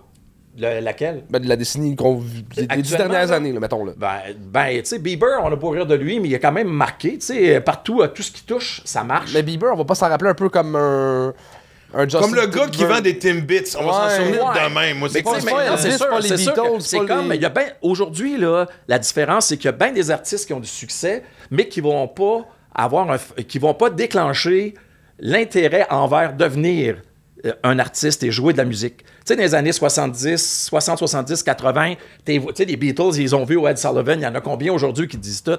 Hey, moi, quand j'ai vu les Beatles en 64, c'est là que ça s'est passé. Puis après ça, des années 70, 80, à cause de MTV, tout ça. Mais aujourd'hui, on dirait pas que c'est pour ça que c'est dur de. Tu sais, Lady Gaga est pas mal une des artistes complètes. Elle fait du cinéma, elle est bonne, elle est quand même pas pire au cinéma. Mais tu sais, c'est une méchante. Tu sais, elle fait un album avec Tony Bennett, c'est bon. Elle fait un album pop, c'est bon. Elle fait. Tu sais, je pense que. C'est l'artiste accompli. Oui, c'est ça. Puis elle est devenue une référence pour beaucoup de filles. Qu'il y a des filles qui se disaient, OK, on peut avoir une belle carrière en étant bonne, en étant quand même en jouant un certain personnage. Puis ça, c'est une des 10 dernières années, c'est une des bonnes que je te dirais qui me vient à l'esprit. Ouais, là comme ça. Ben, tu vois, ça, c'est un bon exemple parce que c'est pas évident d'être beaucoup polyvalent. Lady Gaga. Oui. C'est ça. Mais c'est dur d'être polyvalent parce que souvent, puis encore une fois, si je regarde l'humour, un bon exemple qui me vient souvent en tête, c'est Pat Grou. Tu sais, Pat, excellent humoriste, décide de faire des albums, sort un show qui essaie de combiner les deux. Ça a fucké le monde. Là, maintenant, avec le temps, il l'a bien séparé, puis les gens sont capables de suivre. OK, là, c'est le show. Tu sais, c'était une erreur, je le sais pas. Moi, je pense que, tu sais, parce que un moment donné, le défi est toujours aussi de se renouveler et de faire quelque chose de différent. Pat, je trouve que j'ai trouvé ça hyper audacieux. Mais la réaction des gens, à un moment donné, c'est toujours. Puis Alex Barrette est un autre exemple. Alex Barrette, quand il a pogné ses gigs d'animation à Tombe Crochu, puis Taxi Payant, puis tout, il sortait des shows d'humour, puis les gens lui disaient « Ah, je savais pas que t'étais humoriste. » Parce que les gens voient ce que tu fais, te mettre dans une boîte et ne se posent plus de questions. T'sais. Puis je me demande à quelque part, si les bands sont pas un peu comme ça. Moi, U2 est un autre bon exemple d'un band que j'ai trouvé que j'ai adoré l'évolution. Je me souviens des premiers albums, évidemment, Sunday Blood Descended, tout ça. Quand ils sont arrivés avec avant Zoo TV, l'autre avant... Pop? Non, avec Mysterious Ways et... Ah oui, ben oui, c'est ça. C'est ça, c'était Actung Baby. Actung Baby, merci. Ouais. Justement, je suis dans la même tournée juste pour que je parlais tantôt, puis j'ai fait « Oh, là, tu me testes. » Ça m'a pris du temps, mais ce que j'aimais, par contre, c'est que je me donnais le temps. Moi, dans ma tête, si t'es un artiste qui décide d'aller ailleurs puis que je t'aimais avant, je vais pas faire « Non, OK, ça sonne pas comme je veux. » Fait que, non, là, je vais attendre que tu rechanges parce que moi, ce que j'aime, c'est ça. Fait que reviens faire ce que je veux. Qu'est-ce que je trouve ça beau, moi, des artistes qui ont des démarches puis qui ont pas peur de prendre des chances. Mais la marge d'erreur... est très mince. Très. Moi, par exemple, je suis un peu différent là-dessus. J'aime ça, mais va pas ailleurs juste pour aller ailleurs. Non, faut que ça soit sincère. Évolue. Tu sais, un peu comme ils ont fait. Ils avaient fait le gros disque Joshua Tree. Après ça, c'est arrivé avec Actung. Là, t'avais plus de méga chansons, comme With or Without You, qui, à mon avis, est l'une des pires qu'ils ont faites. Là. Mais tu sais, Still Haven't Found, puis Bullet the Blue Sky. Là. On est dans une grosse ligue. Là. Mais après ça, Actung, c'était différent. Il y avait One, puis là, il y en avait un autre. Là. Puis après ça, là, ils l'ont échappé complètement à pop. Avec discothèque. Là. Mais ils sont revenus. Oui, ben, c'est ça. Mais à un moment donné, ils se sont pris en main. Ils ont dû dire, OK, le monde, je pense qu'on a fait des albums pour nous autres. Maintenant, il faudrait peut-être penser à nos fans un peu, mais sans que ce soit. Mais, tu sais, parle avec un artiste. Tu sais, moi, j'ai travaillé avec des artistes musicaux. Là, puis la pire affaire à leur dire, c'est comme, OK, ouais, mais c'est parce que c'est différent. Ouais, mais c'est différent. Ouais, mais c'est ça que je veux faire. C'est correct. Mais ça se peut bien que le mur, au lieu d'être là-bas, là, il est rendu ici, là, tu sais. C'est parce que tu prends un guest, là, tu sais, parce que les gens qui t'aiment, tu sais, les gens qui vont sortir 50$ pour aller te voir en show, c'est pour les albums précédents. Si t'arrives avec quelque chose où ils se reconnaissent pas, ça se peut bien qu'ils y aillent pas. C'est un... Tu sais, même Nirvana, là, avec In Utero, là... Ça a fait assez fort parce que, tu sais, on en parlait tantôt, tu parlais qu'ils ont joué à Verdun, là. Comment ça que ça n'a pas fait le Forum de Montréal? Mais ils voulaient pas parce qu'ils l'avaient offert. Parce que OK. Pearl Jam et Nirvana, on l'avait offert le Forum. Je me demande si c'était pas le centre Molson à l'époque, je me trompe pas. Non, c'était le Forum. Dans ce Forum. Puis on refusé à cause justement de la bataille qu'il y avait avec Ticketmaster. C'était ça la grosse c'est à cause de ça. Exactement, parce que sinon, ils l'avaient fait. OK, parce que moi, je trouvais que... Mais même In Utero, ça a comme piqué du nez plus vite, on dirait. Mais tu connais l'histoire aussi derrière In Utero. Parce que de un, comment tu veux suivre un album comme Nevermind qui était parfait? C'est 11 tunes qui sont extraordinaires. Il y en a juste une que j'aime moins, mais ça, c'est mon choix personnel parce qu'elle me donne des frissons. J'aime pas l'image de Paulie. OK, ben oui, tu m'en avais l'histoire parlé, d'une fille qui s'était kidnappée. Elle a réussi à séduire son kidnappeur puis s'en sortir vivant, mais asti, c'est creepy. Mais après ça, est arrivée la pression. Peu importe ce qu'elle a à faire après Nevermind, c'est sûr qu'il y avait une déception. Ouais. Puis, en plus, ils ont inculqué une cravate. Il y avait littéralement une cravate qui venait parce qu'ils venaient de signer avec Geffen. Ouais. Puis, il y avait une cravate d'en haut qui venait checker leur enregistrement. Puis, Cobain a fait « fuck you ».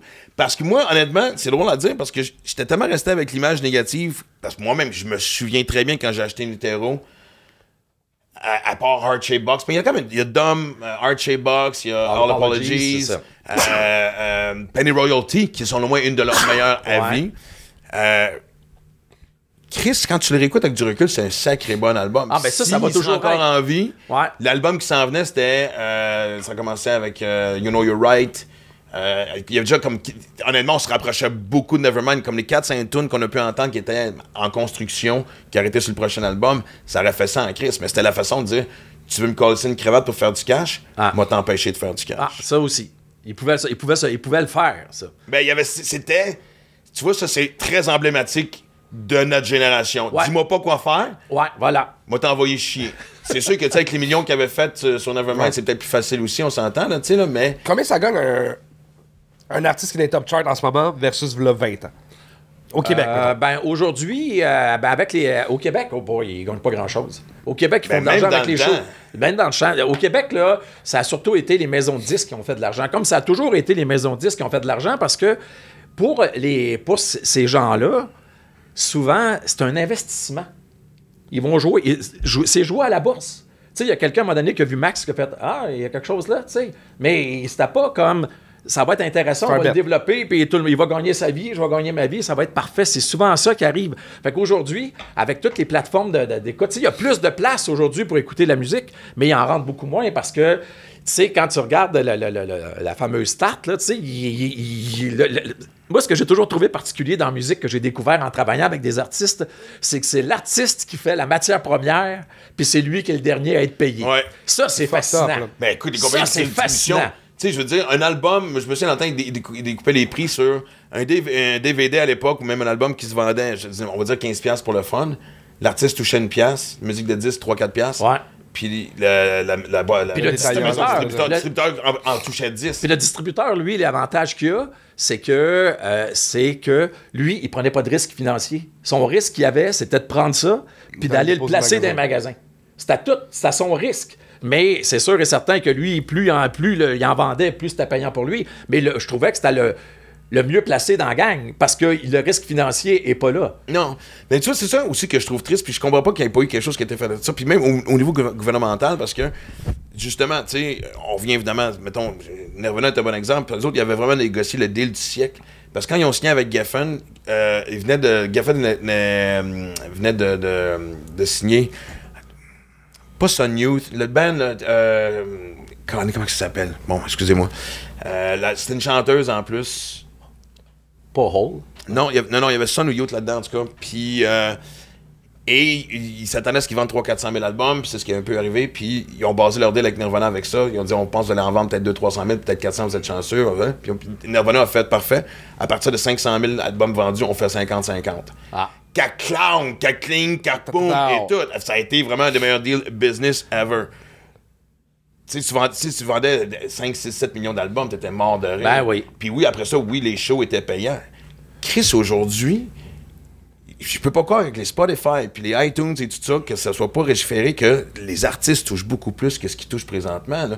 Tout le monde que je connais qui recevait des 10 000 $ à gauche puis à droite, après un certain temps, reçoit 900 $. Ah ouais, c'est ça. C'est sûr, parce donc, que c'est là, pas la motivation de vouloir percer en tant qu'artiste. C'est pas, tu sais, l'argent n'est pas... Tu sais, si tu fais quelque chose dans la vie juste pour l'argent, c'est pas la bonne raison. Mais tu veux gagner ta vie avec ce que tu fais aussi. T'sais. C'est ça, mais tu sais, comme Spotify, là, le gars qui est à la tête de Spotify, c'est un informaticien. C'est pas un gars de musique.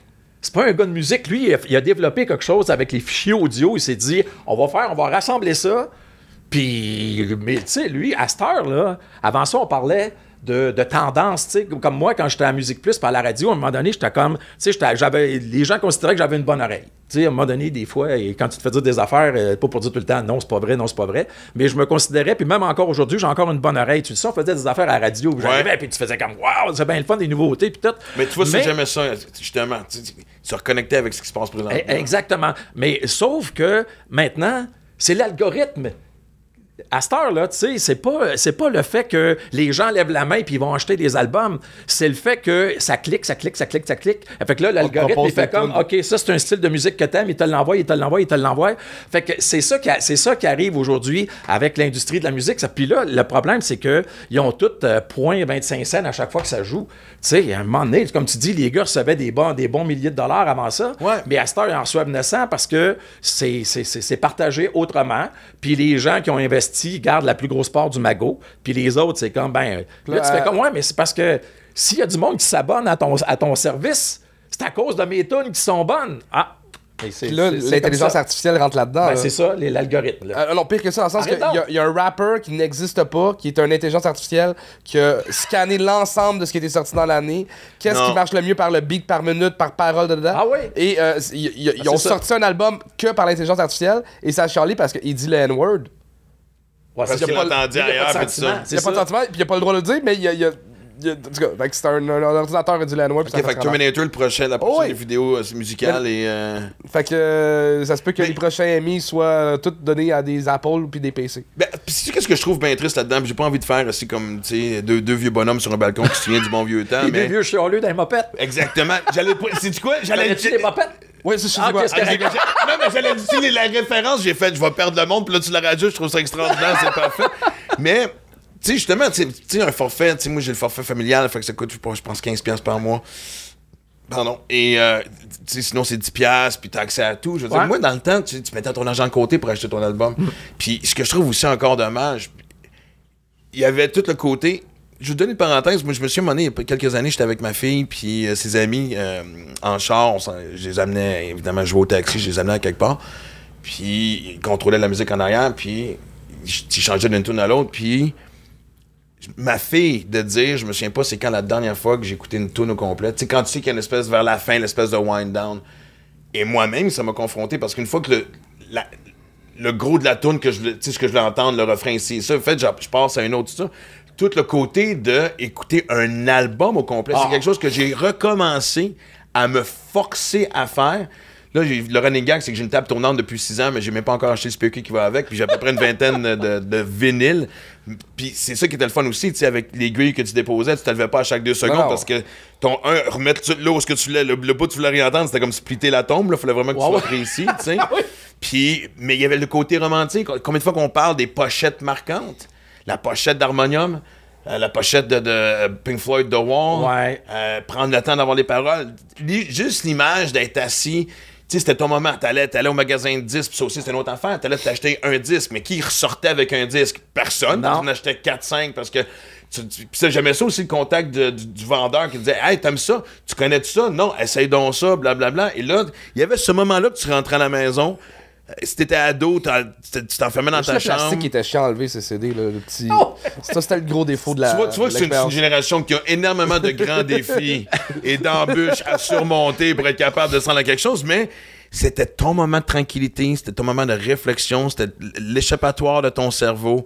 Il y avait un côté romantique, un côté de moi envers moi. Il y avait une connexion qui se faisait. Exactement. Moi, je trouve que mais aujourd'hui, là, ça me manque ça, parce que moi, j'écoute la musique à cause des nouveautés, j'écoute tout ça. Je peux même pas dire les pochettes ressemblent à quoi. Mais il y en a les pochettes, encore? Il y en a les quand même. vinyles reviennent en mode. Il y a une photo de l'artiste. Ouais, ben c'est ça. Mais attends, les vinyles reviennent en mode, mais j'ai vu encore une étude qui a été faite. Il y avait 25% des jeunes en bas de 25 ans qui disaient qu'ils achetaient un vinyle parce que la pochette, c'était une œuvre d'art pour eux autres. Ils l'encadraient puis ils la mettaient dans leur... Ils l'écoutaient même pas. Ils l'écoutaient pas. Moi, Juste parce qu'il jette le vinyle. Non, c'est comme si j'achetais une barre de chocolat, puis j'avais l'emballage, puis je fuck la barre de chocolat aux poubelles, mais j'affiche. Je suis dans cette gang-là, j'ai 400 vinyles chez nous, puis je n'ai pas écouté le 10e. Ah ben, on va le battre. Non, mais je sais, mais j'étais chez vous. Mais si tu l'achètes à cause la pochette est belle. C'est le vinyle de stand-up beaucoup. OK. D'humour, fait que, OK. Mais t'es écoutes parce que tu veux les écouter ou pour les avoir, c'est un peu comme les cartes de hockey. C'est vraiment plus une collection. C'est vraiment plus une collection.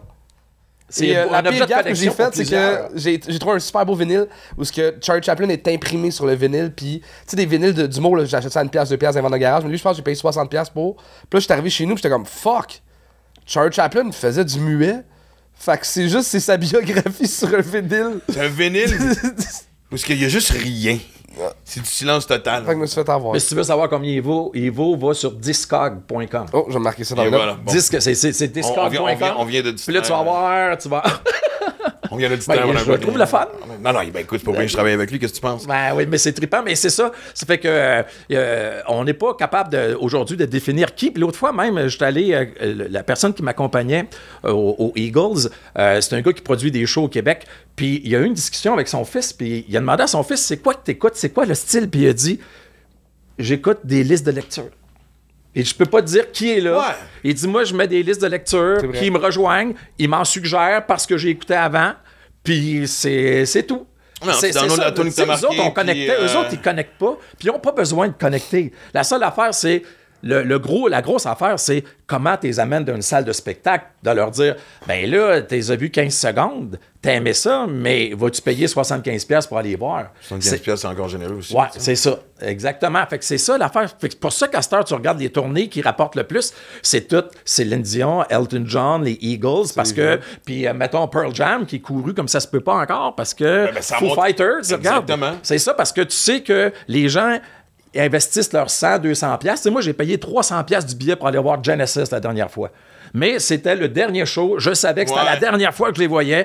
Puis moi et ma blonde, on s'est dit, regarde, on s'en balance, ça va coûter 600$. Mais regarde, au moins, on va les avoir vus pour le dernier show. C'est mémorable. C'était mémorable. Je fais une parenthèse là-dessus, parce que puis après ça, je veux voir qu'on parle aussi de l'époque de Musique Plus, mais t'as-tu aimé ça, le show de Genesis? Oui. J'ai été impressionné. Bien de la misère. Moi, ça m'a... Mais j'ai été impressionné au niveau musical. Phil Collins, de le voir de même, c'était tough. C'est ce que j'allais dire. C'était difficile de l'enlever puis de dire il chante. Il y avait de la misère à chanter. Mais c'est normal.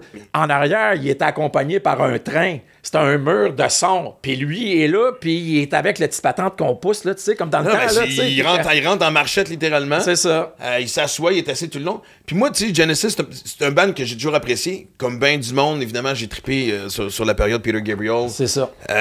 Mais jusqu'à temps que j'écoute un documentaire sur Genesis, puis que je tombe en amour, je savais pas que Phil Collins, qui était le drummer, évidemment, dès le début, ben, en tout cas, est quand même arrivé assez vite, avait influencé le son du band au ça prenait le dessus. Puis j'ai eu une autre vision de... Et quand j'ai vu le show, je veux dire, Chris, on va tous vieillir. Là. Tu sais, je viens d'avoir 53, tu viens d'avoir 61. Tu sais, ça a beaucoup confronté mon image. Et ça me fait chier parce que je suis content de les avoir vus live. C'était un beau show. Les tunes qu'on voulait entendre étaient là. Calice, l'image que je vais avoir, c'est de Phil Collins arrivant en marchette. Son fils sauve les meubles parce qu'il joue pareil comme son père. Oui. Pareil. Mais je suis comme toi, je vois encore Phil Collins qui arrive avec sa canne, puis qui a de la misère, puis qu'à un moment donné... Moi, j'ai eu de la peine même dans le show. Parce qu'à un moment donné, Phil, il se lève, puis il va à côté du drum, puis il regarde son fils jouer. Ah ouais. Ah, tu m'en penses, c'est vrai, parce qu'évidemment... J'ai eu une émotion. C'est rare, ça arrive, mais j'ai 71 eu une émotion. Phil, ouais. Ouais, mais surtout, tu sais, je veux dire, regarde, tu sais, les Stones, ils sont quoi, après, ils arrivent à 80, puis McCartney est un autre exemple. Moi, j'ai vu McCartney...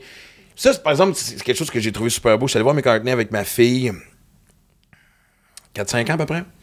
Et elle le connaissait. Ça, j'ai bien aimé ça parce que mes beaux-parents, les grands-parents d'Olivia, la musique française, tu sais, c'est des gens qui écoutent de tout. Et fait que sa culture musicale est très, très vaste, très, très large. Même plus moi, je suis moins ouvert d'esprit, on dirait, musicalement que ma fille. Là. Fait qu'elle savait c'était qui Paul McCartney, elle savait c'était les Beatles, elle connaissait les tunes, surtout que son grand-père trippait là-dessus. Et on était assis, et honnêtement, dans les top 3, sinon le meilleur show que j'ai vu de par toutes les images, justement, les vieilles images des Beatles, tout ça, 2h30 de show. Quand je me souviens d'avoir vu Avril Lavigne avec ma fille parce qu'elle trippait dessus, qui a duré 1h15, la tabarnak. Et mais elle avait pas cette toune. Non, je pense qu'elle était gelée. Mais et pas juste ça, mais on est-tu correct pour le son ou ça fait 50 minutes. Ok, non, c'est correct, mais je veux juste parce que depuis tantôt, on va être capable de s'en tirer pas peur? Je pense que ouais. Ouais. Mais je vais commencer. On coupe l'affaire de Lavigne qui est gelée pour. Mais j'ai encore mon poignet d'Avril Lavigne, par contre, que j'ai acheté à ma fille. C'était un moment que j'ai vécu. Mais McCartney, 2h30. Puis je te jure, moi, tu sais, depuis tantôt, ça fait 50 minutes qu'on vient de dire qu'on est en nombre. Lui, il boit même pas. Moi, pas une gorgée d'eau. Moi, j'ai la bouche sèche après 5 minutes à chaque. Mais je me souviens de la réaction de ma fille qui, à chaque, je sais pas, 4-5 tours, me regardait et disait mais c'est quoi ça? Mais dans le sens de je suis témoin de quoi? Ah. C'était tellement beau de l'avoir émerveillé par ce grand homme. Puis c'est correct, pas tout le monde peut être Paul McCartney, c'est ce qui est beau, tu sais. Faut qu'il y ait une hiérarchie à un moment donné, que ce soit dans le showbiz, dans le sport, peu importe. T'sais, on vit dans une société où tout le monde est égal, tout le monde a le même potentiel, tout le monde... Non, pas tout le monde est toujours aussi bon. Et de voir... Écoute, on est sorti de là, puis ma fille qui m'en parlait, c'était hallucinant pour un père, tu sais, je veux dire, de voir, OK, un point commun musical, puis de voir... C'était... on dirait que ça l'amène ton admiration que tu as pour l'artiste encore. Ça l'a fait grandir encore plus parce qu'il fait non seulement j'étais un fan puis tout ça, mais t'as fait triper ma fille à ce point-là. Tu es d'une immensité sur deux pattes qui devrait être.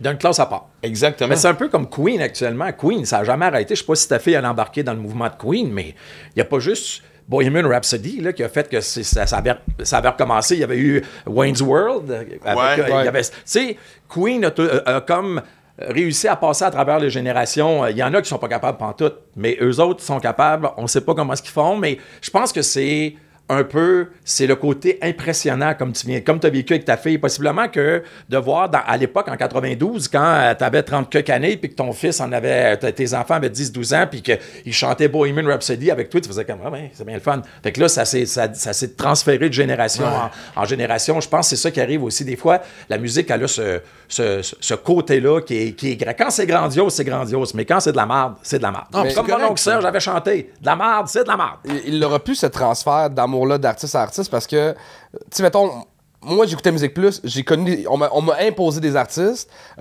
j'écoutais la radio, on m'a imposé des artistes impressionnants, mais maintenant la génération, mettons, de 15, 14, 13 ans, ils écoutent pas la radio, ils écoutent pas Musique Plus, ils écoutent ça. C'est vraiment que leur algorithme qui se vers la nouveauté et rien d'ancien. Je me souviens même pas de ce qu'ils ont écouté il y a 6 mois. Puis j'aime ça parce que c'est un lien parce que. En quelle année ça a commencé Musique Plus? 86. 86. Ouais. Puis MTV a commencé en 82. 81. Ouais. Mais c'est ça que j'aimais justement parce que c'était le point central de tout. Ouais. Tous les sons. Puis à l'époque, c'était vraiment, tu sais, vous étiez des VJ, je me souviens, c'est comme ça qu'on vous appelait. Oui, exactement. Présentation de vidéos comme on présentait des tunes à la radio. Après ça, tu avais des entrevues. Bon, ça évolué. Après ça, on a vu des shows. Mike Ward a eu un sacré beau succès. Ce qui a lancé la carrière de Louis-José Hood. Ben oui. C'est Dollar Clip avec à Musique Plus, tu sais. Moi, je me souviens, Dennis Leary, l'humoriste américain, était à MTV, puis je voulais faire exactement comme lui. C'était une place. Moi, je me reconnaissais dans la Musique Plus, puis c'est pour ça que j'essaie de travailler là, parce que c'est la place où t'avais le droit d'être rock un peu trash, puis tu sais, honnêtement, t'étais pas dans le cadre traditionnel du Radio-Can, TVA de l'époque. Il y a un skateboard d'en face, puis il y a rien qui faisait du sens là-dedans. Ouais, mais ça devait être hallucinant de vivre. Encore aujourd'hui, tu sais, je veux dire, cette époque-là, toi puis la gang qui en parle encore, vous êtes conscient de l'impact que vous avez sur c'est plus qu'une génération. Il y a combien de gens que je rencontre, là, pas moins aujourd'hui, là, mais là, 5-6 ans, il y a beaucoup de gens que je rencontrais qui couvraient le culturel, qui disaient, je te regardais, puis je me disais, c'est ça que je veux faire. Ils voulaient pas être comme moi, mais ils vous disaient, c'est ça que je veux faire. Est-ce que vous l'avez réalisé pendant ou après? Pendant, on le réalisait parce que la proximité. Moi, ce que j'ai surtout aimé de Musique Plus, c'était la proximité qu'on avait avec les gens qui nous regardaient. Tu sais, les journées portes ouvertes qu'on faisait, là, c'était incroyable. C'était le fun. Tu passais du temps. Puis là, il y a du monde qui te disait, je suis content, j'ai découvert telle bande à cause de toi. Puis là, ils en parlaient. Puis là, tu échangeais avec eux autres. C'était pas juste nous autres, entre musique plusiens, je pourrais dire qu'on tripait, on allait partout, on parlait du monde. Non, c'est ça. C'était comme, on se promenait dans la rue, puis, tu sais, Rajat, c'était l'ami de tout le monde, là. Puis moi, souvent, les gens, ils me donnent, c'est tout juste, ils me donnaient pas des bins, tu sais, en disant hey, tu sais, parce qu'on avait réussi à créer une proximité, on était vraiment dans le quotidien des gens. C'est ça qu'on avait. La force de Musique Plus, ça a été ça. Puis on n'était pas des VJ trop flyés. Tu sais, MTV avait des VJ flyés, là. Tu sais, t'avais Pauly Shore, puis t'avais l'autre, là, Ricky Rackman, qui faisait le show rock, là. Tu sais, il ressemblait d'un membre de Motley Crue à l'époque avec les cheveux hauts de même, il était tatoué au complet. Tu sais, nous autres, on n'avait pas tant que ça. Tu sais, on était comme pas. On était dans la moyenne du monde. On était dans la moyenne du monde. Tu sais, toi, tu nous regardais, puis tu faisais comme wow, tu sais, mettons comme la planche, tu sais, Reg avec sa planche d'en face, fait comme. Chris, on n'a jamais vu ça dans le monde entier. Tu sais, faire parler une planche. Toute ma génération de temps à moi avec Isabelle Desjardins. Exactement. Ouais. Non, puis en plus, tu sais, quel privilège aussi, parce que forcément, n'importe quelle bande qui venait au Québec passait par chez vous. Oui, s'il faisait une entrevue, c'était nous autres. Ouais, c'était tout le temps exactement. ça, les radios. Moi, je m'en souviens, j'étais à la radio en plus dans ce temps-là, puis ils me disaient, vous autres, oui, mais c'était comme ça parce que c'était, tu voyais, la connexion était plus forte à cause de l'image. Tu sais, on a quand même eu Robert Plant dans les studios, là, tu sais, c'est comme. En fait, qui vous l'avez pas eu? Ouais, c'est ça. Exactement, tu sais, puis on avait tout le monde, tu sais, puis dès que tu commençais à créer de l'effervescence au Québec, tu te retrouvais à Musique Plus, ça faisait soit l'artiste du mois, soit une émission spéciale en ligne, le monde appelait, tu sais, c'était pas partout que tu pouvais parler avec Jean Leloup à un moment donné, là. Tu sais, Leloup était là, puis tu sais, Samantha Fox est venu, puis tu sais, c'était le fantasme de tout le monde au Québec. Puis là, tu pouvais y parler au téléphone, puis tu sais, c'était comme, wow, c'était ça, Musique Plus. Pendant ce temps-là, les chaînes généralistes étaient très, tu sais, square, puis très faisaient attention. Mais c'est ce qui est tout con, ça. parce que justement, il n'y a jamais eu d'adaptation à ça. C'est ça. Les Backstreet Boys, tu sais, rappelle-toi, là, quand ils sont venus, là, c'était pas drôle, là, tu sais, ils ont fermé la rue Sainte-Catherine, puis ils les ont amenés avec le SWAT. Le SWAT! Ils ont sorti. Mais il y a un côté le fun à ça, mais que tu sois fan ou pas des Backstreet Boys, je veux dire, tu sais, tout ce côté-là d'aller chercher autant de fans, d'avoir ces gens-là, tu sais, qui, justement, tu sais, combien de personnes étaient là pour cette journée-là, puis ils ont passé devant moi, tu les as même pas vus, tu avais un truck de métal, mais tu savais qu'ils étaient là. Ouais. Tu sais, c'est tout ce côté-là, je trouvais que, tu sais, c'est ça qui était beau du mouvement culturel de la musique, c'est que ça débordait et ça avait plusieurs couleurs, plusieurs facettes. Puis ils venaient souvent en perfo. Tu sais, moi, un des gros moments, là, de l'histoire de Musique Plus, c'est quand les colocs ont lancé Dehors Novembre. Pour vrai. C'est vrai. C'est un des gros moments de la TV de Musique Plus, mon Dédé avec le petit chandail pour enfants à la tête, c'est comme une tuque, puis là, ça part. C'était incroyable, là. Avez-vous déjà entendu des tunes? Personne ne savait. Y avait-tu une tune qui jouait comme d'habitude parce qu'il sort toujours un extrait avant ou c'était. Pour les colocs, ça? Ouais, il y avait, je pense, Tossez-vous de là qui était sorti. Puis là, ils ont dit. Puis tu sais, c'est un des gros moments, mais il y a combien de monde qui sont venus, tu sais, Octobre, tu sais, le groupe Octobre des années 70, ils ont lancé une compilation, tu sais, à un moment donné, puis ils sont venus jouer live. Puis Pierre, comment il s'appelait, donc, le bassiste, Mario Légaré, il avait dit, on a fait une tournée réunion, parce que ça a été trop le fun avec Mike Gauthier à Musique Plus. On s'est dit, Christy, on s'entend bien encore toute la gang, ça va bien. Ça, c'est drôle. Hey, on s'est pas pogné pendant 5 minutes qu'on parle avec Mike. Non, mais c'est ça que ça a fait, Musique Plus. Puis, tu sais, le monde qui sont venus, tu sais, puis être assis, là, une demi-heure de temps avec Garth Brooks, le country. Le chanteur country. C'est ça qui était le fun. C'est ça. T'sais, même si c'était pas forcément ton style de musique, ça t'ouvrait la porte à peut-être le découvrir. Exactement. Moi, musique, tu sais, Garth Brooks, moi j'ai grandi à l'Ouest canadien, je connaissais un peu le country, mais c'était pas ce que j'aimais le plus. Je suis arrivé au Québec et d'un coup, j'ai pogné une période de semi-country parce que je voyais, tu sais, c'est ça qui était le fun. C'était un super beau laboratoire. T'sais, maintenant, toutes les chaînes sont spécialisées. On a 2000 postes, puis ce qu'on va écouter, c'est très précis, voilà. c'est ça. Tandis que, tu sais, cette espèce de plateforme-là, une espèce comme un parc public où tout le monde se tient puis se jase puis que tu découvres d'autres facettes. C'est ça qui était merveilleux. Puis il y a souvent aussi ce qui est arrivé, c'est que ils ont mis la faute a été mise sur YouTube pour fermer Musique Plus. Mais moi, je continue encore à penser qu'il y a encore des stations de radio qui existent parce que ce que je disais tantôt, à 31 ans, t'arrives puis t'es moins curieux musicalement. Mais s'il y avait à la TV quelque chose, tu sais, c'est pas tout le monde qui s'assoit devant son ordinateur puis qui fait YouTube puis qui dit je vais aller voir telle bande. Tu sais, c'est ça, même toi, t'es de cette génération-là. Tu sais, t'aimerais peut-être ça, regarder des émissions des fois où tu fais comme wow, c'est l'inconnu, la nouveauté, ouais. la différence, quelque chose qui t'amène ailleurs. En rafale, tes entrevues les plus marquantes. Phil Collins, à un moment donné, ça a été drôle parce que je l'ai fait fâcher. Sans le vouloir. Parce qu'il était venu faire une promotion d'une compilation. Puis c'était en 2005. Puis Live Aid sortait le DVD de l'événement de 1985 pour les 20 ans. Puis Phil Collins avait joué avec Led Zeppelin qui s'était réuni. Puis Jimmy Page avait pas voulu que le passage de Led Zeppelin soit sur le DVD parce que le batteur était pas bon. Il a dit ça. Ben non! Et là, Phil Collins était assis avec moi. Puis là, j'avais réussi à le convaincre de faire l'entrevue en français. Non, mais il a demandé à Phil Collins de drummer. Il connaissait bien Collins. C'est ça, attends. Puis là, fait que là, Phil Collins, tu sais, là, on fait l'entrevue en français. Et là, je lui raconte cette affaire-là. Et là, il fait comme, let me answer this one in English. Il y a trop d'émotions. Et là, il part. Il dit, Jimmy Page, fin finaux. Tu sais, en anglais, tu sais, un peu. Là, il me parle, il dit, là, Jimmy Page est au-dessus de tout. Pas besoin de répéter, on est tous des gros musiciens. Je leur avais dit, là, le gars que vous avez, là, pour répéter, là, c'est Tony Thompson, qui est un bon batteur. Mais c'est quand même le batteur de Chic, qui faisait du gros gros, tu sais, le freak, c'est Chic, là. Bon. Là, Phil Collins avait dit, vous êtes Led Zeppelin, le gars, il vient de Chic. Faudrait peut-être qu'on répète à un moment donné. Non, on répète pas. Le désastre. Puis là, Phil Collins me dit, et Monsieur Page, je disais à tout le monde que c'est moi qui étais mauvais. Fait que moi, je me gêne pas pour dire le vrai côté. Mais il s'était fâché, mais après ça, il avait ri après, là. Mais ça a été des belles entrevues, rencontres. Tom Morello de Rage Against the Machine, à Woodstock 99, je fais l'entrevue avec lui. Un des gars les plus sympathiques au monde quand tu l'écoutes. Et là, je parle Puis là, le gars, il est ricaneux, mais c'est parce que c'est un bon gars. Tu sais, parle avec nous autres, Puis là, je fais comme, ça me fait rire un peu de vous voir ici. C'est une ancienne base militaire. Vous êtes Rage Against the Machine qui militait contre... Là, il fait comme, t'as raison. Puis il rit, là, tu sais, puis il fait comme, on s'est tous posé cette question-là, mais on s'est dit, on va-tu priver nos fans d'un show spécial pour nos convictions? Tu sais, il était vraiment drôle.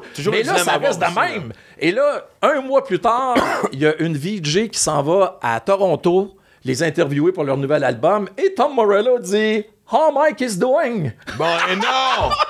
C'est donc bien. C'est ça. Fait que, tu sais, ça avait cliqué. Des fois, ça a cliqué de même. Bon Jovi avec ça. Je faisais tellement d'entrevues avec Bon Jovi que j'arrivais puis il savait mon prénom. Mais c'est flatteur, ça aussi, quand tu marques un artiste international, quand il fait ça, c'est à chaque tournée. Dans le fond, je me disais, j'ai dû faire quelque chose de bien. Ton pire moment? Wet. Encore une fois, maille à partir avec le chanteur. Il y avait le gars, il était en Christie parce que il était numéro 1 en Angleterre depuis 10 semaines avec la tune Love is All Around qui était dans le film 4 mariages et un enterrement. Ouais. Il arrive ici, personne ne le reconnaît dans la rue, il est en tabarnak à cause de ça, il est pas de bonne humeur, tout. Là, je pose des questions, puis là, il me regarde, il fait comme, si t'avais fait tes devoirs, tu me poserais pas des questions niaiseuses de même. Oh! Moi, il y a des affaires dans la vie que je connais lui, pas. Lui, tu l'as punché, là. Ben, il a passé proche, lui, avec. Lui, ça a été plus proche. Lui, je me suis levé, puis là, on était assis, puis là, je me suis levé, puis je l'ai juste regardé d'une façon en voulant dire, OK, là, non, on va plus. J'ai arrêté l'entrevue. Même Rick Nelson, le guitariste de Cheap Trick, même affaire. Il me répondait pas. Je suis comme, regarde, j'ai pas de temps à perdre avec toi, je suis parti.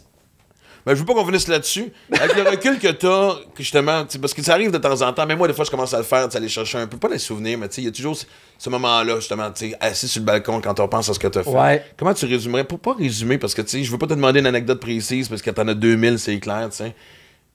Mais c'est quoi qui fait qui te cause de sourire dans la face quand tu penses à cette période-là? À Musique Plus, c'était la liberté éditoriale qu'on avait. Moi, j'avais jamais besoin de me battre pour dire je vais parler de ça dans mes nouvelles. Des reportages, j'arrivais, je disais hey, j'ai croisé un nouveau band, ça serait le fun d'aller y faire. Ben OK, on y allait. Tu sais, c'était cette liberté-là de pas avoir de choses pour se baser. C'est ça, des choses corporatives. C'est instinctif. Les ventes. Mettons le département des ventes qui disait ouais, Mike, c'est bulletin de nouvelles, on ne connaît pas grand-chose. Les clients nous disent qu'on ne connaît pas grand-chose. Ça, c'est tout le temps la pire affaire qui peut arriver à quelqu'un qui fait de la diffusion. Mais c'était la liberté éditoriale, le fun qu'on avait entre. Moi, je vois encore Geneviève Borne, là, je fais plein de podcasts avec elle. Claude, des fois, on échange. Talbot, il m'appelle, des fois, il fait comme ah, le Comic-Con va nous avoir à telle place. Ben, on y va ensemble, tu sais, puis ça repart, là, ça met la switch à on, là, comme je viens de parler avec vous autres pendant 1 heure. Ça part, puis là, c'est comme des passes à la palette, tac, clac, clac. On est comme les anciens Canadiens qui vont jouer puis qui ont du fun à jouer encore ensemble. Tu sais, c'est ça. On se voit pas sur une base régulière, mais quand on se voit, on est content. On a eu un événement, tu sais, quand ils ont fait une première fois de Véro au mois de janvier dernier, tu sais, c'était malade, là. C'était comme... Tu sais, j'ai commencé, Geneviève Borne a rattrapé au vol, Patrick Marcellet a retrouvé au vol, ramassé au vol lui aussi, puis c'était ça. Quand on regarde la liste de tous les gens qui ont passé par là, ça c'est vraiment. Il est rendu où Malik Shahid? Malik, la dernière fois, je l'ai vu, il était pas en politique, mais il s'occupait beaucoup des jeunes. Il travaillait beaucoup des organismes pour les jeunes. Très cool. Il était fin, il était weird, mais il était très... il aidait beaucoup. Hey, la gang de rappeurs au Québec, là, la gang de hip-hop au Québec, là, j'espère qu'ils s'en rappellent tout ce qu'il a fait pour eux autres, là. Hey, lui, là, du monde pas connu, là, il les amenait à Musique Plus, il faisait des bonnes entrevues avec eux autres, il les suivait, il les aidait. Musique Plus, c'est une autre affaire, ça, que c'était comme, t'arrivais, tu recroisais quelqu'un d'un bar ou t'avais tes amis qui avaient des amis d'un band, puis là, ils t'envoyaient l'affaire, tu disais, hey, wow, c'est bon, ils t'envoyaient le vidéo, tu disais, bon, on va regarder. Puis ça jouait, puis ça appartient. C'est ça, puis c'est dommage qu'on ait plus ça, justement. Tout est tellement formaté, tout est tellement, backé par des chiffres. Selon nos études, nos recherches, nos études de marché, peu importe, voici ce qu'on fait. Il faut que tu ramènes l'instinct, il faut que tu ramènes cette espèce de côté-là impulsif, on essaye dessus, puis des fois de tromper, mais en même temps, tu sais, fuck! Faut que tu faut qu'on ramène Musique Plus! Ouais, c'est ça, mais il y a un gros buzz sur Musique Plus actuellement, on en parle, tu sais, j'ai fait un podcast il y a pas longtemps là-dessus avec Geneviève Borne, justement. Il y a beaucoup de monde qui m'en parle, tu sais, on dirait qu'il y a quelque chose, je sais pas si sur YouTube, les visionnements ont monté, mais... tout ramener quelque chose à mais l'affaire qu'il y a, c'est que Musique Plus, Musimax manque quand il y a un événement plate. L'autre fois, quand Olivia Newton-John est morte, t'aurais eu toutes les vidéos d'Olivia qui auraient passé à Musimax, Grease, Xanadu, t'aurais tout joué, Twist of Fate, tous ces films-là auraient joué. Tu sais, t'aurais eu des concerts qui auraient passé. Là, c'était comme 4 minutes à LCN par RDI et c'était fini. Mais en fait, c'est ce qui nous manque, justement, tu sais, parce que oui, tu regardes les réseaux sociaux, puis tout le monde regarde la même chose, mais en discute pas autant parce qu'ils vont, tu sais, soit le texter, soit mettre un emoji, soit une réaction. Ouais. Mais ce rassemblement-là communautaire... Mais les échanges sont très virtuels. Exact. Tu sais, c'est comme quelqu'un t'écrit je vais être là tantôt, le petit pouce. Tu sais, je vais être là tantôt, ou tu réponds à quelqu'un avec un petit clin d'œil. Tu sais, mais des fois c'est drôle, je parle au téléphone avec du monde, je fais comme Saint-Cybole, je suis en train de régler quelque chose au téléphone. Wow! Je parle avec un humain. Ah non, mais écoute, ça sera un autre podcast parce que, man, moi j'ai un règlement. Moi, c'est pas plus que 3 textos. Mes enfants, c'est genre, hey, je suis ton père, tu vas m'appeler. Ouais, c'est texte ça. Tes enfants, tes amis, texte tes autres, mais tout ça, mais. Hey, Mike, man, j'aurais parlé encore pendant 1 heure. Ah, ben, ça m'aurait fait plaisir. Dire qu'on va, on va se revoir, c'est clair. Man, je le dis, on ramène Musique Plus. T'aimerais ça? Hey, merci, man. Merci bien de l'invitation. C'est très cool.